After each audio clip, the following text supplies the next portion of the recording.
I've missed you guys so much this work week.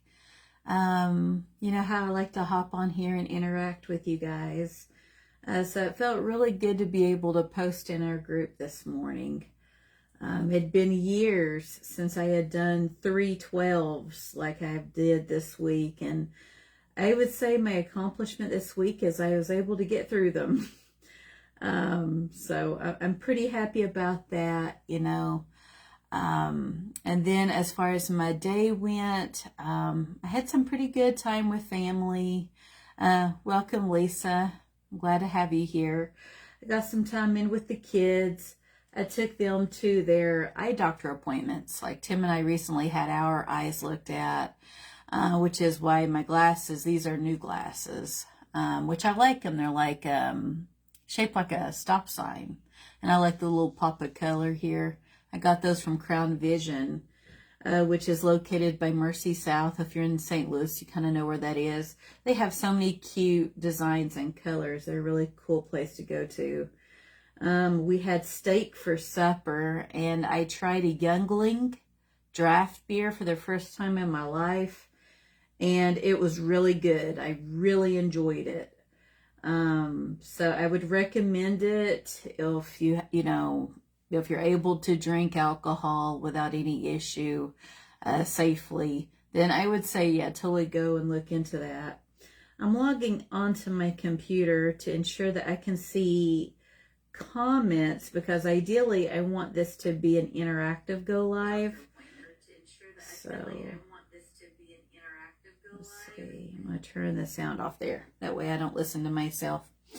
So I'm going to discuss a bit about 1 and 3 card readings tonight, and we'll kind of build off on that. And I've got the Radiant Rider-Waite, which I'll be using tonight as we go through our examples. And I see one of my star students is here, which is my husband. Hey, Tim. Ah, cool. I just saw your comment come across, so that's good. It makes it a little bit easier when I do these, when I can see comments on my phone when I go live. So the best thing I can tell you when it comes to tarot is this is something that is so complex, which is, again, one of the reasons I love it. I've mentioned that in previous go lives. There's a lot of symbolism and layers of meaning to where you will continuously be building on your knowledge base of that.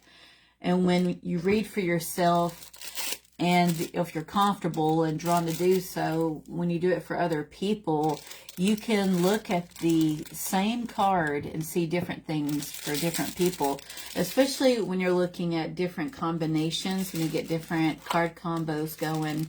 It's like kind of like a math equation, but tarot style, to where you look at all the various suits, what's more predominant. You look at what's going on in the cards, and you really form this like relationship with your intuition. Because humans are complex, it's totally fine to look in the book that comes with your cards, but we are in no form or fashion like a one-size-fits-all type of thing.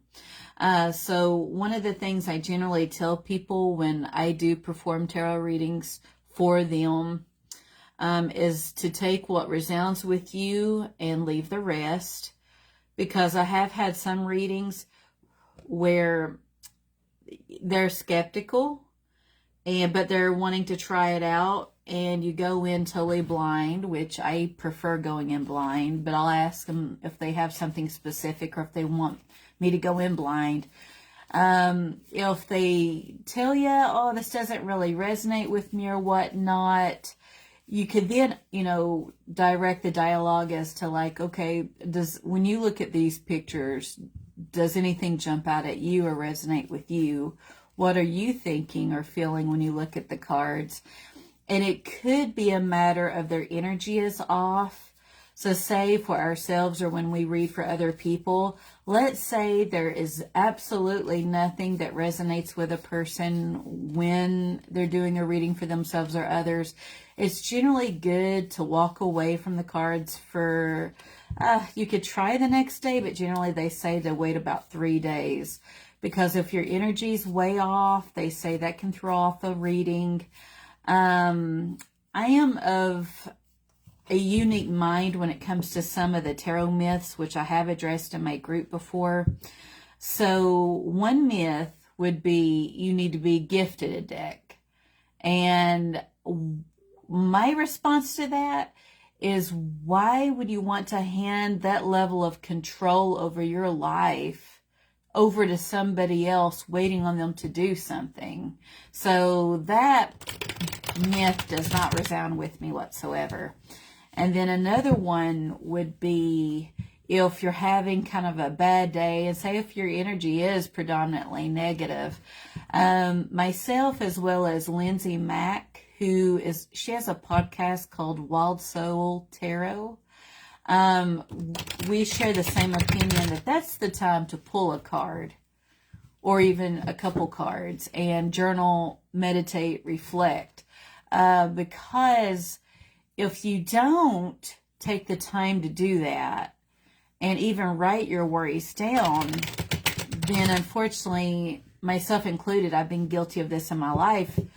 You go to bed and you think on it and you replay it in your head, and it's just so counterproductive, and it can even create problems that don't even exist.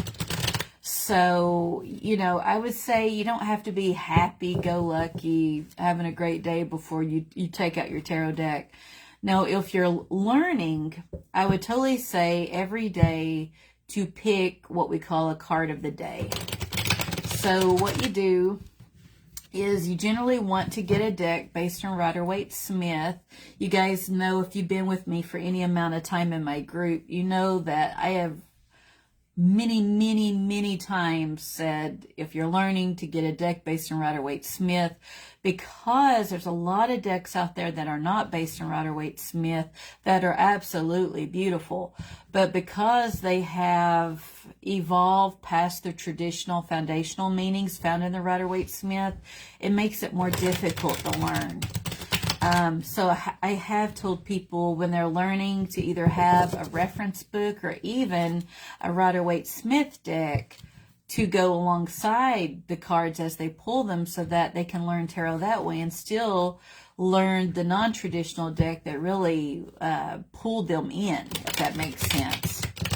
So let's say, you get up first thing in the morning and, I know, like, if you're anything like me, you're trying to get your hygiene in and eat something and get out the door. You don't have to do a big elaborate ritual. Like for me, starting out when I was reading tarot for myself years ago, I was very much structured about consistently. I would come to, say, I call it my altar space, my table, and I would clean it well with my deck with sage. I would light my candle, draw a card, set my intention of the day, leave my card out, okay? I'd even take a picture of it on my phone and make it my wallpaper. And then throughout the day, as I looked at my phone, like most of us do, I would reflect back to that card that I drew for the day and how I was seeing it play out throughout my day. It's still not a bad idea to do that. I did that for a long time. But what I found was, with the chaos of my daily routine, it's kind of hard sometimes, unless you really, again, you got to carve the time out to get up even earlier to sit down and do that. So you can have a tarot deck, say, in your car, your work bag, somewhere like that, to where you could shuffle it. And when you do this, you think about whatever, might be bothering you, or you ask Source. Source is whoever you worship in your faith, whether that be God, because there's plenty of Christians who do read tarot. That's another myth. This is not of the devil, of course. These are pieces of paper with beautiful images on them. But it's a different way of prayer, if that makes sense. So you ask God, your guardian angels, spirit guides, ancestors, whatever you call Source, you think about that. And as you're holding your deck, your energy, which now we're kind of veering away from science, your signature goes onto these cards, okay? Which is why, you know, you guys know this is my business and I read for people. I prefer to do in-person readings because I want that person, the querent, I want their energy all over my cards. I tell them this is a working deck, so you will not hurt my cards. I tell them to shuffle them however they best can. Now let's say, because there's 78 of them, say if they have a problem doing that.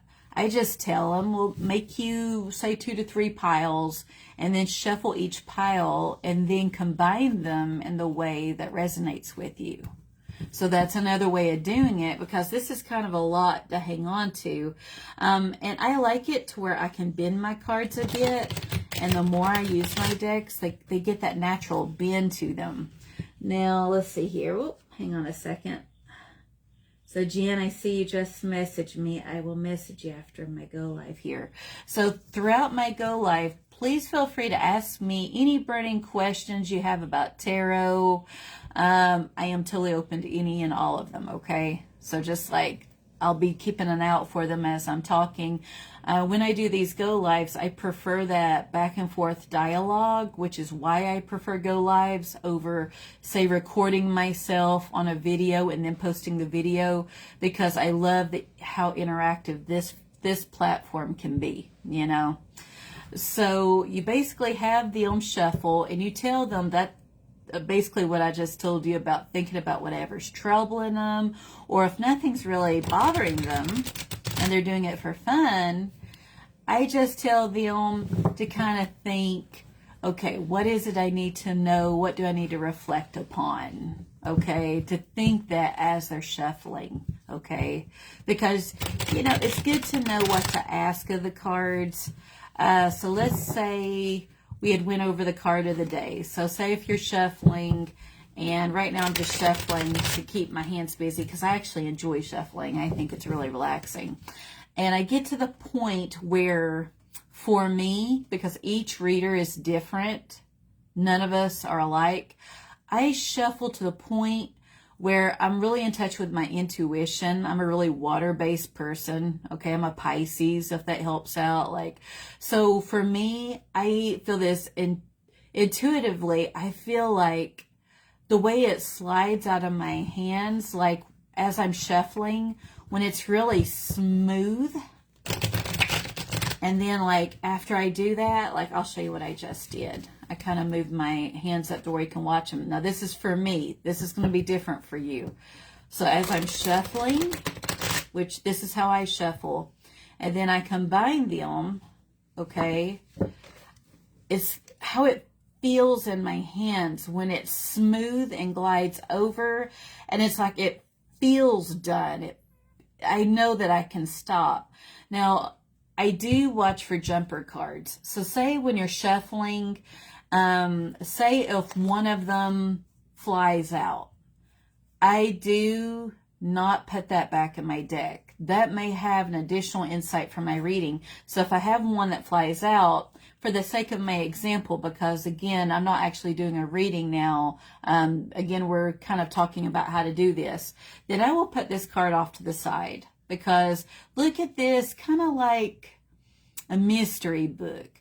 It's another clue to help put a narrative together, okay? And it could be something that Spirit wants to communicate to me that will complement my reading, right? And give additional insight. So say if it's the card of the day, and I just need one. One card will tell you a lot. And I just looked down at the card I drew. So let's say I'm about to start my day off, and I draw the 3 of Swords. Now, here's the thing, guys. I do not believe in any bad tarot cards. Okay, just like, again, I reference her a lot because I actually like her podcast. Lindsay Mack, she words it perfectly. Each of them holds a medicine. There is something that we can think upon and use to grow, to basically work on our insides, so that we're hopefully our best version in the day when it comes to how we treat ourselves and other people and any challenges that come our way. So say if I'm about to leave for work and I get the Three of Swords, and without knowing anything about tarot, you see that we've got cloud cover, it looks like storms in the background, okay, and I've got 3 swords piercing a heart. Okay, so when we think of the heart, we associate that with feeling. So generally this card is associated with feelings of sadness, betrayal, hurt. Those are some key words. Don't worry, I'm not going to break out into a tarot teaching moment because you can totally find them all on YouTube, so I'm not going to do that. But what I'll do is say, when I look at this card, I'm going to think, well, okay, during my day, somebody may say or do something to me that's really going to hurt my feelings. Like, say this is somebody possibly that I trusted, I've got a friendship with, I would never have expected this behavior or what have you from them. I'm going to think about, okay, how am I going to respond? Am I going to respond out of an emotional state? Or am I going to maybe not be reactive and then step away, process what happened, and then when I know I'm in full control over my thinking and what I say, maybe pull that person aside if that situation plays out and kind of assess, can you help me understand what just happened between me and you? I thought we were cool. Like, you could say, like, I statements are powerful. Say, it really hurt my feelings when you said or you did this to me. Because this could kind of be a precursor showing that, like, a truth is being revealed, but whatever shape or form it comes in, it can be hurtful. And then with that cloud cover in the background, that shows that there's some things that we're not really fully aware of. So we don't have that big, crisp blue sky with the shining yellow sun with that warmth and illumination and clarity that those show, because everything in tarot, the color, pictures, everything has meaning to it. So let's say, okay, so I'm looking at this and I'm taking a deep breath, like, okay, so, our minds are tricky. So I'm not going to put blind faith that this will fully happen, because sometimes I've pulled cards and I wait for them to manifest in some form or fashion throughout my day, and they simply don't. So it's not like 100% type of thing, but it could be where it was something where I didn't piece it together, if that makes sense. So let's say though, okay, so I'm kind of stumped. So I'm already thinking kind of like what we've been thinking about, what this card could mean. So I'm going to look at my jumper card and see what that is. And I have the Five of Swords. Okay. With the Five of Swords, this is not a card of victory. So like you guys know, with the fives, any five in tarot, that's halfway through any of the suits in the minor arcana, we are talking about some form of conflict. And with the 5, we're seeing somebody taking from somebody else and people feeling excluded. You see the people in the background? So it's one of those things where I've pointed out in previous tarot teaching moments, many of us, it's hard for us to see ourselves as the bad guy. Even though myself included, we've all been in a situation where we've said or done something we regret. So we have to think, is this figure us doing this to somebody else, making them feel that way? Or it could be somebody else doing this to us, and this is us in the background. And then kind of going forward as to thinking, ooh, goodness, like, in either position, how best to recover from that, right? So see how this card, which would be the theoretical jumper card as I was shuffling, would give me more insight as to what the central one card reading had showed me, which was the Three of Swords, right? We'll go ahead and we'll do another as an example, because, like, why not? So let's say we won't even do a jumper card this time, okay? I'll go ahead and I'll do my 1-card pull here. And I'm laughing because I've got a sarcastic sense of humor. I got the Tower.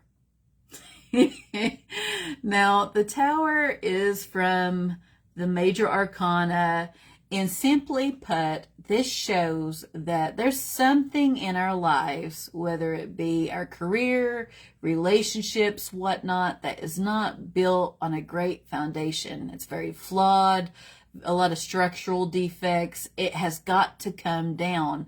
And if we fail to see that for what it is and we don't make changes in our lives, then fate kind of happens, life happens, and then the theoretical lightning strikes down this flawed tower, and then we're left rebuilding from the rubble that's left behind. So let's say if I get this card before I start my day. Oh goodness, I'm thinking, well, what's been going on in my life long term to where I haven't been doing anything about it, but maybe it's about to bite me in the butt. Well, let's say I can't really think of anything, right? I'm kind of at a loss. It could be something that I totally don't see coming, because you know the saying, SHIT, like, that happens. It could be something, it's a curveball that fate's about to throw me. Well, let's say I don't have a jumper card, but I'm like sitting here and I'm stumped, like, I don't know what to do with this. Or if you're reading for somebody else, even with it just being 1 card, and both people are stumped, well, I'll ask the querent, if it's for somebody else, what do you think about us pulling another card from the pile? And let's see if we can make more sense of this card, because that's another thing with tarot. You do not do things without the other person giving you their permission, basically. So if they're comfortable with it and that vibes with them, well, I'm going to go ahead and pull us a clarifying card. And I have the 10 of Swords. Oh, I love this. Oh gosh, tarot has such a sense of humor to it. So with the 10 of Swords, this is the end of that suit. And as you can see, there's all these multiple swords and just going through somebody's body. This person does, in fact, appear dead as their body's laying there looking away from us toward the shore, toward water, which we do associate with emotion and tarot, and mountains, which are seen as obstacles. There is that beautiful yellow, which we do associate with like the Sun card from the Major Arcana, where you've got that warmth and illumination and clarity, which is what we ideally want in life. But there's a lot of uncertainty and a lot of black here, right? So say if I get this could be a sign that maybe I've been working too hard. I'm not taking great care of myself and it's about to catch up, There's something, say, in my life that is at the end of its cycle. It's the end of a season. And since I have failed to say, we're thinking about me, let's just think this is just me, right? Since I have failed to address this ongoing situation, then fate is going to intervene. And then it's going to make sure I slow down. So this could be like a health condition that pops up. If I'm not taking good care of myself, it could be something that's going to land me into a doctor's office or something of that nature. It could be relationships that suffer, where if someone's dating, they might break up. It could be marital problems, career problems, because say if your career's asking all this stuff out of you and you're at your job too much, well then it comes at a cost. So what is it taking you away from? So this is like the end of that. So now we've got that Tower energy coming in, right? So my husband asked, generally, do you plan on in advance on whether or not to pull a jumper card, or only if you need clarification? So say when I'm shuffling, that's a really good question. Let's say when I am shuffling the deck, and the jumper card is not one that I intentionally pull. whatsoever.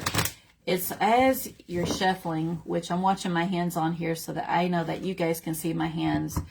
I can't make a jumper card jump out, but it's as you're shuffling that it can happen. That as you're combining them, then one will fly out. When that happens, you just leave it out, because there's some meaning to that, because I rarely have jumper cards when I shuffle.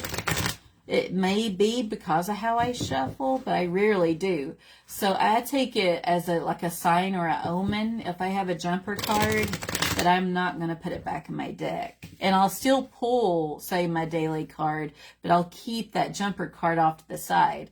Now, let's say if I have my card, let's say I didn't have a jumper card, and I just have the one single card from my card of the day, then, and I'm confused, like those past two examples, you know, about, I'm thinking about what it could mean, but I'm unsure. Then from the deck that I had already shuffled and felt good about, I will pull from it, you know. Now, another thing that people do, like, I am cool with taking off the top, but another thing you can do is you can spread the cards out to where they're in front of you. Now, some people will take their hand and it's like they close their eyes as they guide their hand going across their deck. And what they're picking up on is any change of energy. And I know that's a really abstract thing. You can't see my energy, but it's something that they can feel, like a temperature change. Then that's where they're going to pull their card from. For me, personally speaking, when I look at my cards, I'm looking at what stands out, what is different. So when I look at, say, my cards, I will look at, say, where a pattern ends and I've got a new one beginning, or if a card is slightly sticking out, I will be visually more so drawn to that card and say, I will pick it out and see what it is. So that's the beauty with tarot. There are no hard set rules with it, which is why I love it. And that's why in my group, I've really enjoyed it when I've had different readers who want to do readings through the week, or for the daily forecast we do on Sundays. Or not daily forecast, but weekly forecast, because everybody's got their own style. They interpret things differently. They shuffle differently. I think it keeps it light and fun. And it is still good, even when you know how to read tarot for yourself, to have others read for you, because we do have bias. And if you don't think you got bias, you may not be aware that you do, but we all do. It's good sometimes to have somebody else sit with you, and you might see something out of the cards, but then the other person would be like, have you considered this perspective?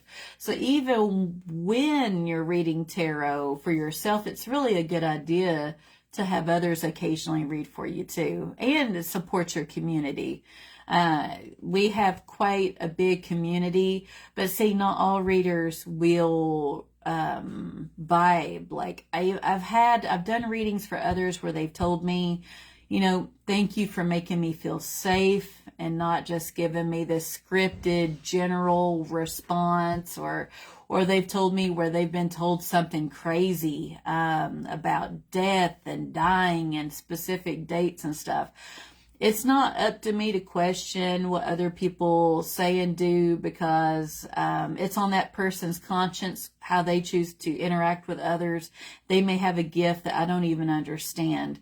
What I do is I'm just really good at interpreting the cards, and I'm really intuitive, and I'm really smart when it comes to looking at them, because I've been self-taught, and I've built on my practice for many years. And I even took some online courses to build on my knowledge base. Like, this is my baby that I've really worked on for years. And I've acquired quite a few decks in the process, just because I love it so much. And it's just added layers of meaning. If you ever feel like somebody's trying to bamboozle you with a reading, it's an uncomfortable energy, that's your intuition telling you that this is not a good place. Ideally, we're talking about two good friends, or say family, meeting over lunch or coffee. Think of that feeling of being just very comfortable in your shoes and where you're at. That's how you should feel during a tarot reading.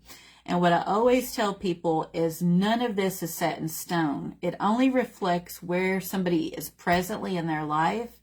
If they make a different decision, it will change the course of events. It changes all of the cards. It's a basis of reflection is what it is, you know. So you could even do, even if it's not a daily card, let's just say, and I do this sometimes, and I'll cover this when I teach our group about it. Weekly, I'll do a Celtic cross on myself. It's a rather large spread. It does address various aspects. Well, let's say there's a component to my reading I don't understand. Well, I'll pull a clarifying card to put on top of that to make more sense out of it. So let's say, okay, all right. So I'm thinking I covered most of what I wanted to address with the one card readings. And Tim, if that didn't answer your question, please let me know, you know. So let's go into 3-card readings.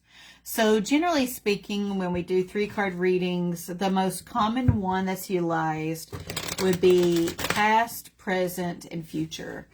Because I have noticed even when I read for other people, myself included, we compartmentalize. So our past traumas and issues, if we keep stuffing them down inside ourselves and we do not face them and deal with them, they will have an impact over us in our daily lives.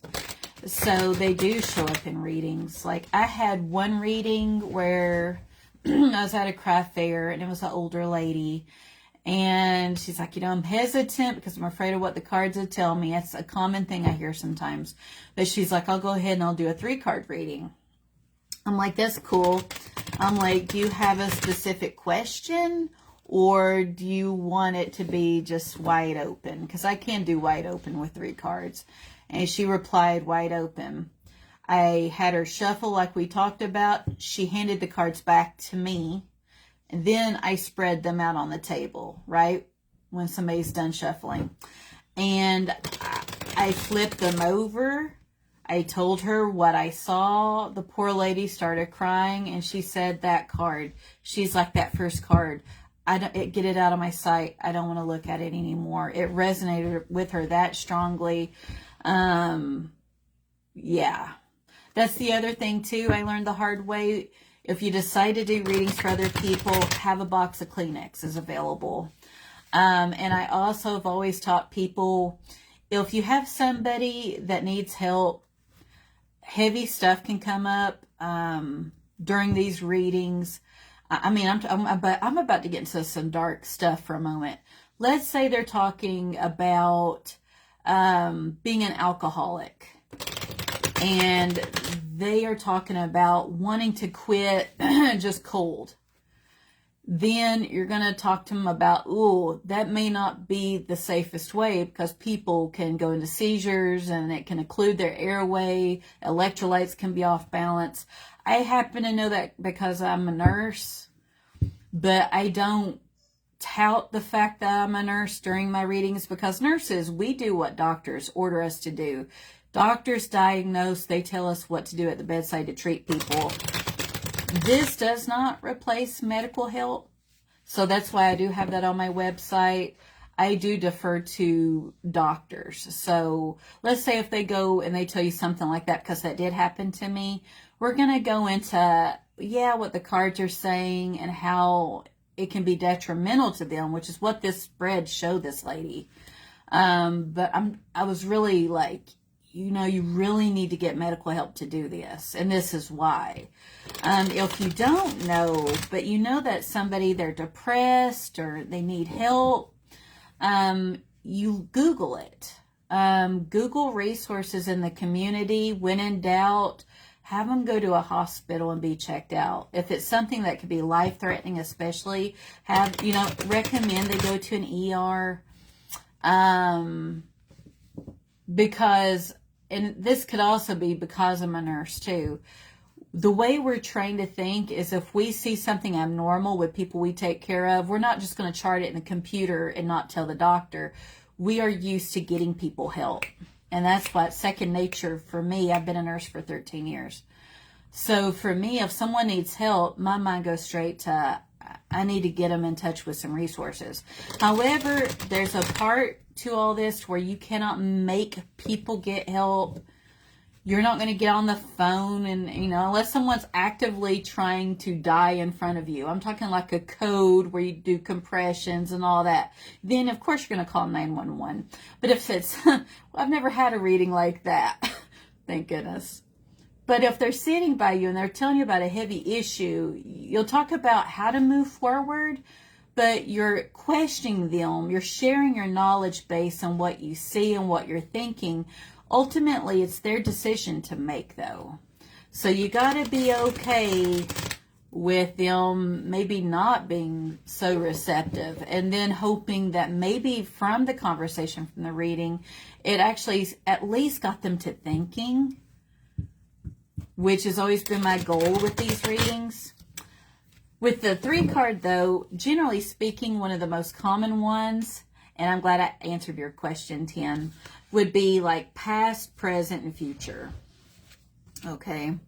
Now, with that lady I just talked about, like I flipped them all over, and I'll go into how I normally look at the 3 card reading, okay? Because I again, have my own style and way of doing stuff. So if we look at it, I'll do it from the generic version, which you can easily Google 3 card spreads, and you'll have various ones come up. So let's say from looking at this reading, which I'll hold up the card so that we can still communicate. So let's say in the past position, we have the Knight of Pentacles. So with the Pentacles, you guys know this is generally like we're talking about our earthy energy. And the Knights are all about taking action on that matter. So it could have shown somebody taking that theoretical seed and actually, after formulating a plan, taking action on it in whatever realm in their life, right? But at the present, we have the Devil, which does not mean Satan. That's another myth with tarot. Yes, I've got the inverted pentagram. And yes, this ugly little guy on here is supposed to be the devil. But what he means is, you see how with the male and female, they're loosely bound in their chains. And so this one with her grapes, she likes the nice things in life. So she, even though she feels very bound, miserable in life, it's her choice to be that way. And then for the male in the picture, it's the power. He loves power, and that's why he feels bound. They could easily leave that position if they wanted to, but they don't. So this could show whatever action that somebody took in the past with this, okay, whether it be relationship, career, what have you, or financial, those come up. Now they're feeling bound by this decision, right? But it kind of brings into like the conversation, are you happy? Like, so generally we go back 3 to 6 months. So in the past 3 to 6 months, have you embarked on a new career, relationship? Like, what's new in your life that you decided to go forward on? And then you get to talking, because again, we've got dialogue exchange. And then when it comes to the Devil, okay, we're talking about those feelings of feeling miserable and bound. Does it make you feel that way? And it gets someone to kind of thinking about it. So in the future position, we've got the 7 of Cups. Well, this card is very notorious to where somebody is very overwhelmed. They feel like they need to make a decision, but they're not seeing everything clearly. There's a mixture of reality versus things not being in reality. So in contrast to what you may have heard from others, this is not the card to make a decision on. And again, like I've taught people in my tarot teaching moments, when you got a lot of cloud cover, that usually means there's not a lot of clarity. So then that conversation would delve into, okay, so have you been thinking about changing things up, and how until somebody gets some time to, reflect, lean into their faith and support systems, and give it time to mull over it, not to jump into the next big thing, but then to seriously reflect in what in their life is not really kosher, if that makes sense, So that would be like a past, present, and future for me when I've done these blind readings, and we're not even looking at that. They could be skeptical, they're trying me out, or they want me to guess what they're thinking. I do tell them I am not a mind reader. I am a tarot card reader. There is a difference. And honestly, I'm glad I'm not a mind reader, because I think I know enough about what people think about since Facebook was invented, and Twitter. And you guys know, like I know, even though it's excellent for like stuff like this where we have community and can share info, I really don't need to know everything that somebody thinks about. And I also think there's a lot that somebody needs to keep private, that the world has no business knowing, So, so I do tell people that. So let's say if they do, though, they're insistent. Well, I want you to pull me 3 cards and tell me what you see, okay? And then I do. I'll hand my deck over. And I usually take with me 3 decks. I'll show them the imagery, tell them in a couple words, okay, this deck has crows, and use of color. This one has people and animals in color, and this one's black and white. Which of these 3 gravitate toward you, right? And they'll pick one. I have them shuffle it to where they feel good about it before they hand it back to me, and I do my spread, right? Whatever they want is what we're doing. So for me, when I read, I generally do 3 card spreads, or I do the Celtic Cross, which you're talking a 30-minute conversation. I have had those conversations run over 30 minutes sometimes. So say if you're at an event and you're reading for people, I use my cell phone. There's a timer under your alarm app where you can preset it for 15 or 30 minutes. And I honestly tell people I'm chatty, and this is my way of keeping track of time. Because if you have a clipboard and different people signing up, you don't want to get too far behind, because it's not being respectful of their time, if that makes sense. And people understand that. So, okay, let's say I am going in blind, and every so often I'm still looking at my comments here. So again, ask me questions. I don't mind anything. So let's see here. I'm going to go ahead and pull my 3 cards to see what it is I'm going to see from going in blind on someone. So I'm going to tell them from looking at the cards that I see that they have been going through. I see this as a culmination of everything. I don't know if that makes sense, but instead of seeing past, present, future, it's like seeing everything kind of play out with a succession. So I will look, I've got the 5 of Pentacles, okay, as the first card, the King of Wands as my second, and the 3 of Wands as my third. So if I have these cards in front of me, I'm going to look at the person. And again, I'm Southern, so I've got the gift of gab. It's a blessing to be Southern because we're really good at talking, right? So I'll look at the person. I'll tell them, you've been going through some stuff, say, over the past 3 to 6 months. And, the 5 of Pentacles shows me that you've been struggling in some form or fashion. I'm not sure if you've been asking for help. And then I'll start off our dialogue that way. Does that resonate with you or not? And they'll tell me if it does or not, and I'm like, okay.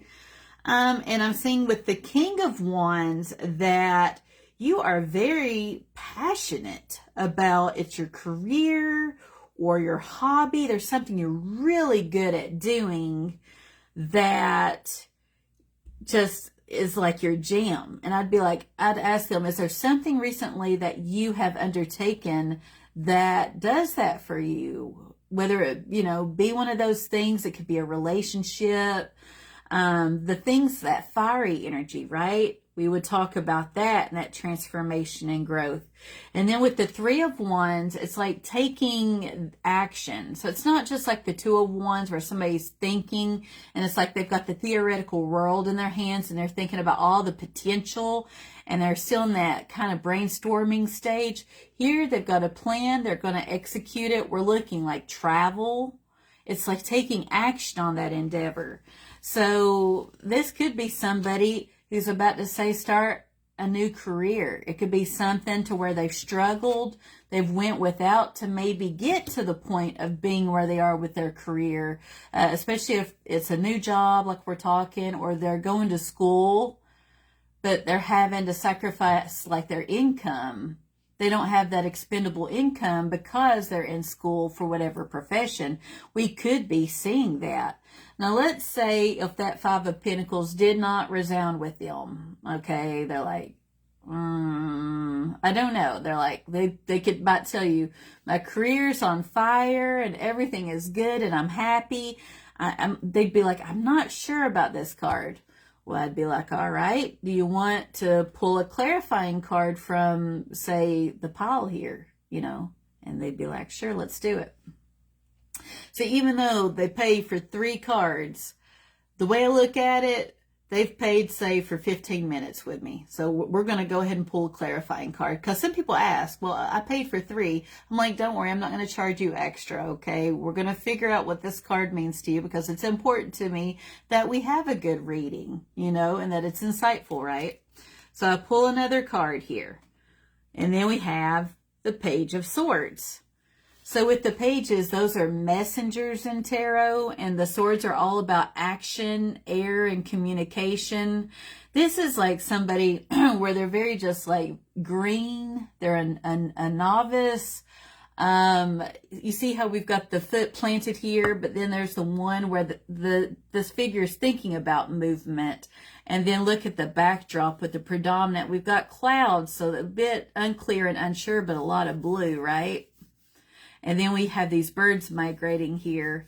So it's like somebody that they're wanting to embark on something new, but they're unsure. So I would ask them, this scenario that I'm seeing in this card, this Five of Pentacles, do you think that you may have prematurely jumped into a relationship or a career that may have felt like a good idea at the time, or it sounded like a good idea, but it really wasn't? And then it gets to where you keep talking with that person. Now, what I do, say when I generally read for myself at home, if I'm doing a 1-card read or a 3-card read, they have these little card holders that you can like prop your cards up in, and you can, look at them. Like say, especially at the conclusion of your day, it's good to wind down, write down the things that didn't really pan out so good. I am an advocate for burning stuff. So if you have a fire safe container, write whatever did not work well throughout your day on the piece of paper.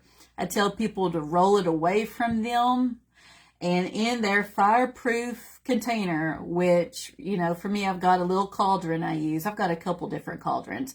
Then I will light it on fire, and then I let it burn to ash. I do not inhale the smoke. The smoke goes away from me, and I put my intention out there.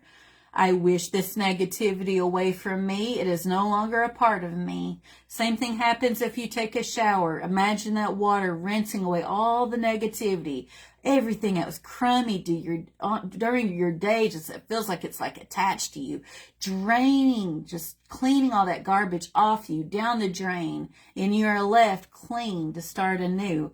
That's how you look at it. So these tarot cards are really great when it comes to like things like we talk about in our group, meditation, which I've got plenty of guided meditations on YouTube, journaling. Pull you even 1 card.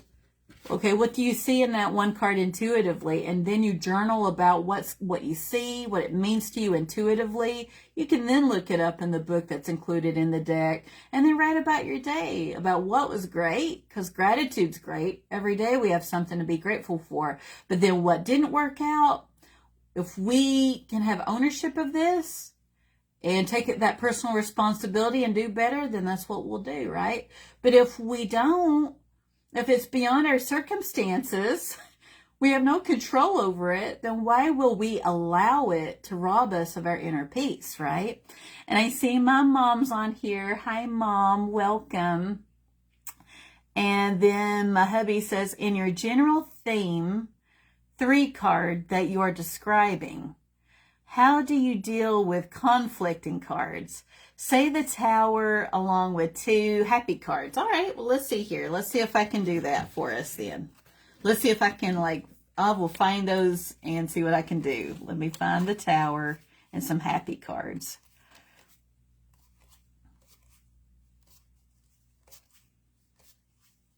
Now, I love the questions. I really do, you know. Let's see here.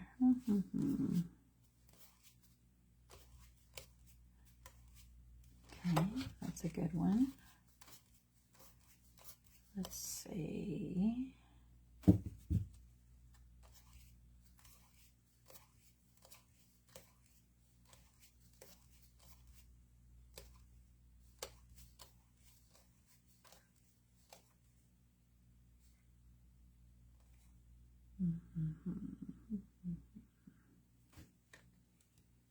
Let's see.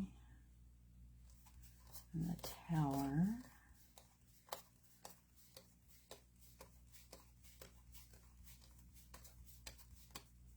And then the Sun's really happy too. Let's see. And then the Tower. Just coming up with some examples. All right, here we go. So let's say we'll start off with, let's see, because the Sun is one of the very most positive cards in the whole tarot deck, would be this card, which is from the Major Arcana. And without knowing anything about tarot, I believe we could derive that looking at that big, beautiful sunshine. We've got sunflowers. We've got the youth on the white horse. And it's just like victory. We've got that beautiful red draping flag there, and the sky is blue. So even when a reading can be a bit on the negative side, this can overshadow it, if that makes sense. Like, it softens up the reading when you have a card as positive and strong as this one. So let's say I have the Lovers, okay? So this could be our relationships with not only, say, you know, other people, but ourselves as well. When I think of the Lovers. So a lot of people do associate that one with relationships. And then we have the Tower in this example.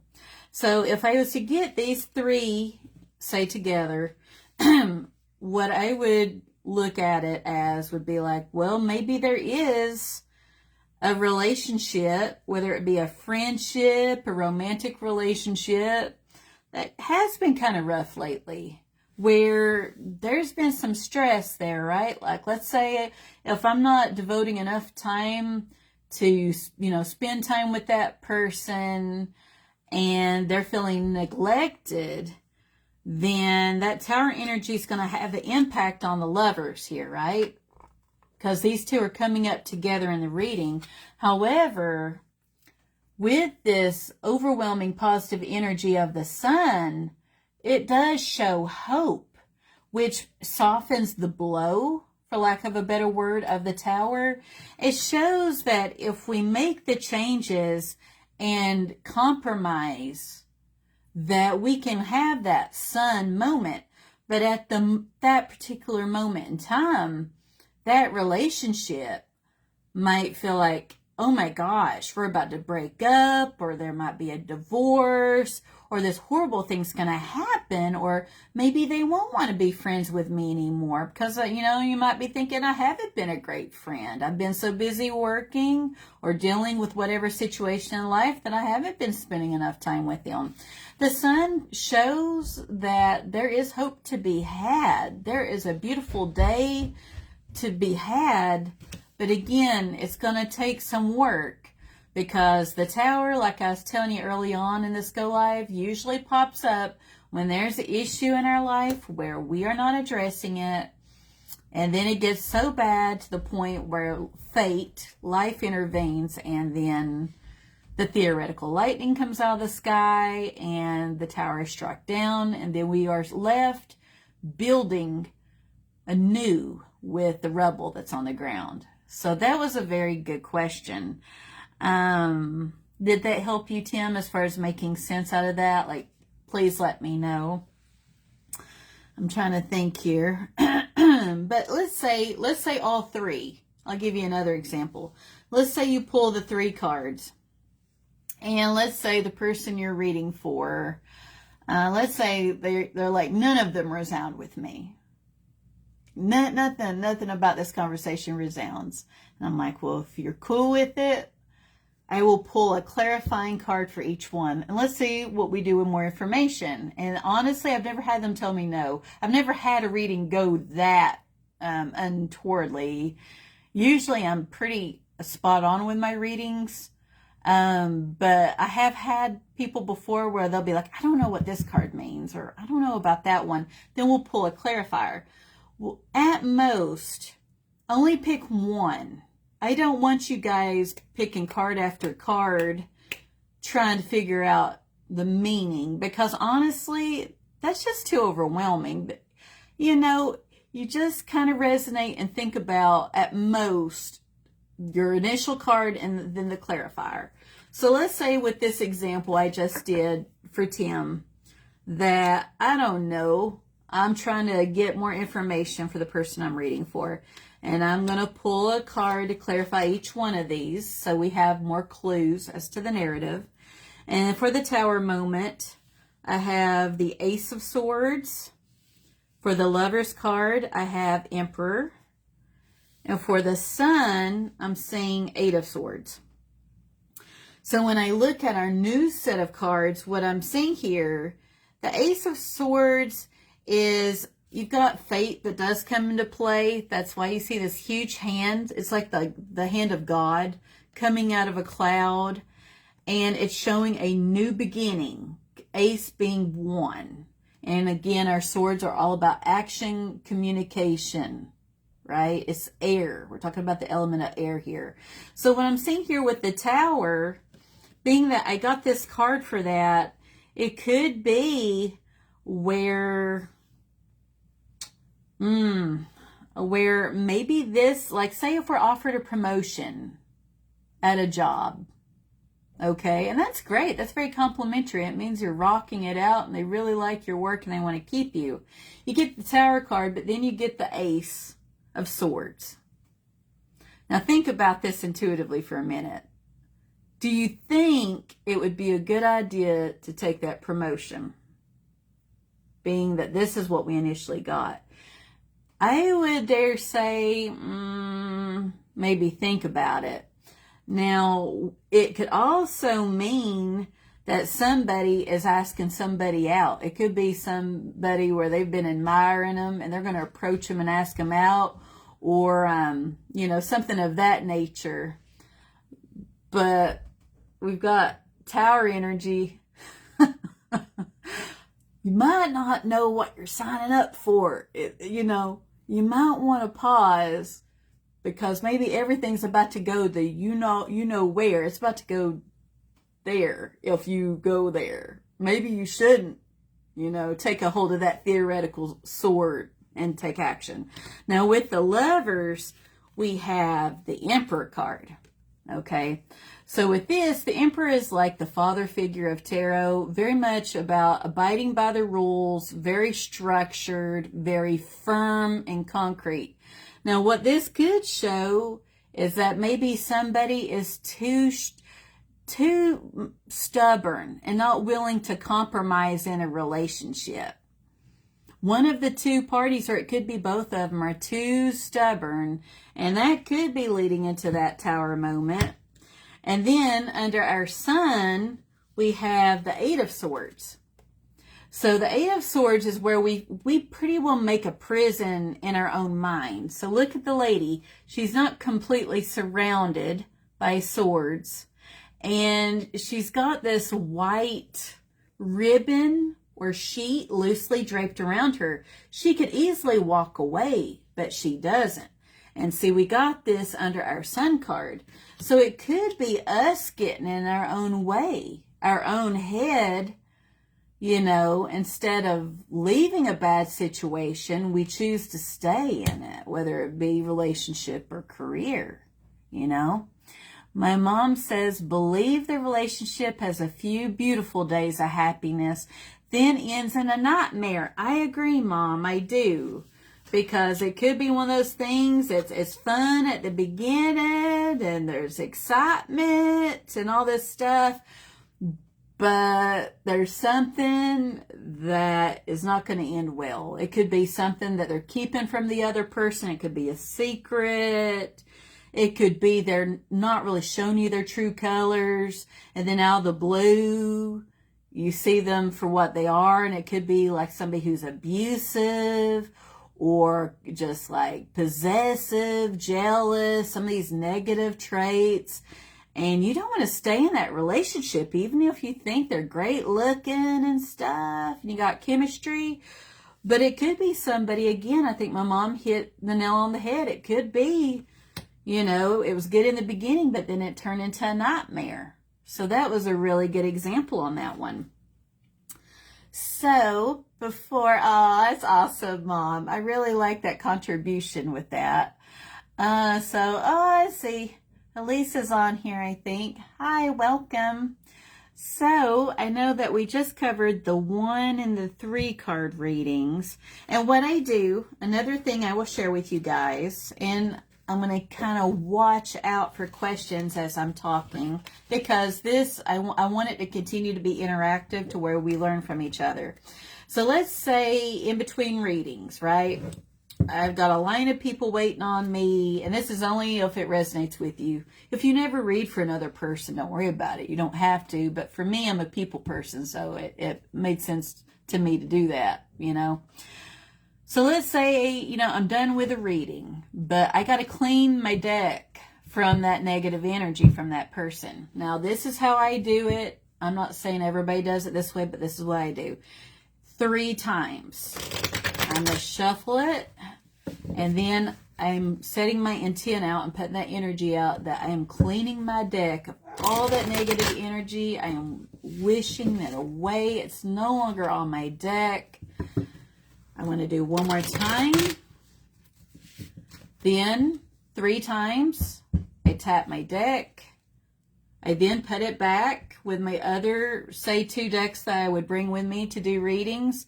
Tourmaline is my go-to. I love this rock. This one just happens to be shaped like a crow.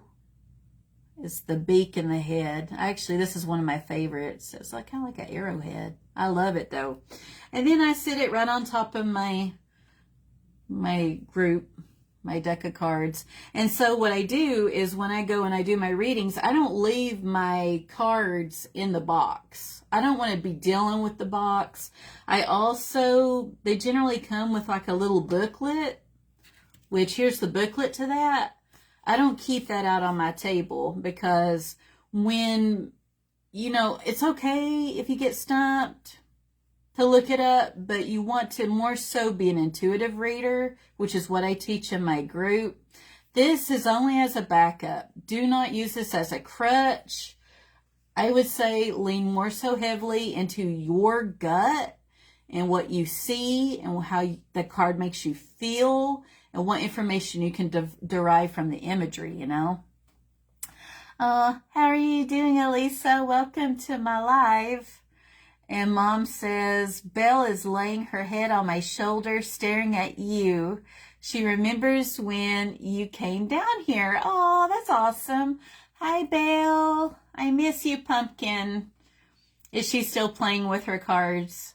I remember Mom, I got her that track the last time I was there so she could play with cars. Oh, very, very good, Elisa. That's cool. I'm glad you're doing good. And so do you still have your donkeys and all that good stuff? I know it's been a while since we visited in Texas, but I remember that you guys had, I want to say you had a horse because Noah got on a horse. And of course, my mother-in-law, Lisa, she makes like the prettiest bags. You know, like I have so many of her purses she's made me over the years, and they hold up really well. So she's really creative with that, you know. So it's really cool. When I married my husband, I actually, you know, you marry the family as well, not just the person. So I lucked out by getting her. My mom says she loves that racetrack. She plays with it all the time. And she loved when you called her name. Oh, well, Belle, I love you, Pumpkin. I'm proud to be your auntie. And my mom-in-law says, oh, yes, 7 donkeys now. And another on the way. Oh, my gosh. That sounds like so many. It's got to keep you guys so busy. That's a blessing, though, because I know you love them. Do you have any other animals, or is it just the donkeys? For some reason, I was thinking you had a horse, too. But I don't know. I know it's been a couple years ago when we came down for Christmas, you know. So I suppose as far as the tarot type stuff goes, do you guys have any questions whatsoever for me? Or any like burning thoughts? Or I'm just pretty well open to it. Let's see. So she says, okay, a horse, 2 cats, and 2 dogs. Yeah. Wow. Well, you don't have quite the chaos I have going inside the house anyway. Send me one of those donkeys. It would fit right in. Oh, yes, Mom, you need to get with my mother-in-law. You're right. You know, I think you two would have a lot in common to talk about when it comes to the animals, because my mom has a rooster that I posted about when I went for my grandpa's funeral a couple months ago that throws itself at my mother's front door every evening wanting to be locked up in this old cage that's on the front porch for her. And then it wants out first thing every morning, you know, to tend to his girlfriends, you know. And then Tim says, I think you explained everything very well. Thank you. Well, you are more than welcome. Well, for what it's worth, I have really enjoyed this go live. It's really cool to kind of share my insight and go over these examples. And so let's see here. Tomorrow in St. Louis, we'll have the Pagan Picnic. So I may run into some of you guys there. And then Sunday, I will do our group's weekly reading. So we'll have that coming up. And I do work Monday and Tuesday, but then I'll be off Wednesday through Friday before working the weekend. So I think the next video I'll do the Celtic Cross on its own. That's a monster of a reading. I'll go over that. And I think even though I love different authors, I kind of like, from like tweaking it and kind of being self-aware, I like for these things to be in my voice and not just me reading. I don't mind reading little bits out of a book, but I think that's what I'm going to do, to where it's like a real exchange, I think.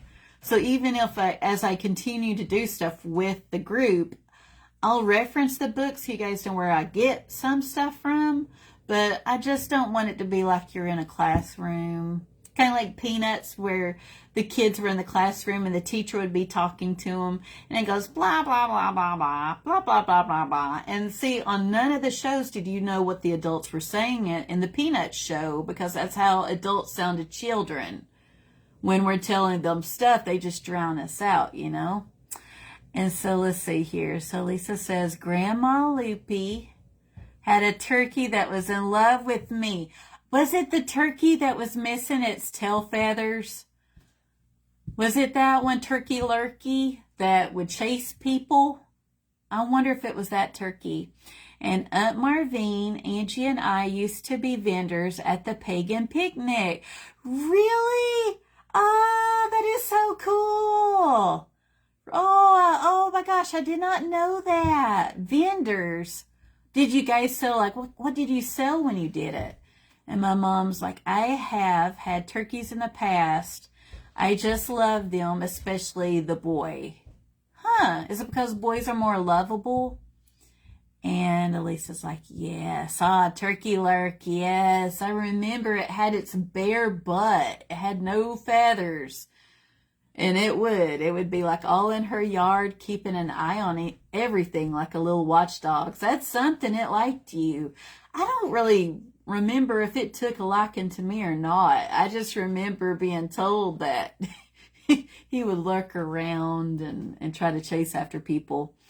And let's see, my mom-in-law says, I made jewelry and Marvine made lotion and soaps. Ooh, I bet those were popular there. I would imagine you guys sold a lot because I expect it's probably going to be crowded there. Usually I just go there to shop. You know, I'm briefly there with Tim and the kids, but a friend of mine wants me to hang out a bit, so Tim and the kids are going to hang out with me on the lawn for a bit. I haven't stayed to watch the performances, but I've seen pictures like on Facebook, and there's some people who play with fire and they dance around and do all sorts of stuff. So I think it'd be cool. And I think that I'll just take something cold to drink with me and make sure the kids have stuff to drink and maybe, you know, some little stuff to maybe, you know, munch on or whatnot. Probably take a tarot deck with me. You know, it just makes sense. Let's see. Mom says it may have had mites and lost his feathers. I don't know. I cannot remember why Grandma Loopy said that turkey lost his feathers. And then Elisa says, oh, we did. Had a blast. And Mom says, I have seen it. There was a bunch of witches dancing with brooms. I'm sure. I think there's even a video that floats around on Facebook. I don't know where the video's from, but it shows a bunch of women with brooms and they're dancing around. And Tim says, I think an animal attacked them. Oh, okay. So that's what happened to poor Turkey Lurkey. But yeah, Grandma Loopy loved that turkey, though. That was her buddy. Well, you know, and then Tim says, might have been a dog or coyote. Oh, poor Turkey Lurkey. I'm glad he made it through that. So, and Mom says, I have seen that video on Facebook at Halloween. Yeah, I like that video. They bebop around and they're choreographed and they look really good when they're doing it, you know. So yeah, so I suppose that does wrap things up. I've had a blast talking to you guys and with my family on here. You know, I love you guys. I'm grateful for you. And, for the people in our group, of course, I'm glad that you're here. So feel free. We've covered a lot tonight. Shoot me a message if you have any questions or any burning thoughts or whatnot. And of course, if you need a tarot reading, let me know and we'll figure the details out. I prefer meeting over coffee, but if you prefer online, we can make that work too. And I love you too, Elisa. I do. I'm grateful for you. And I will talk to you later. Bye.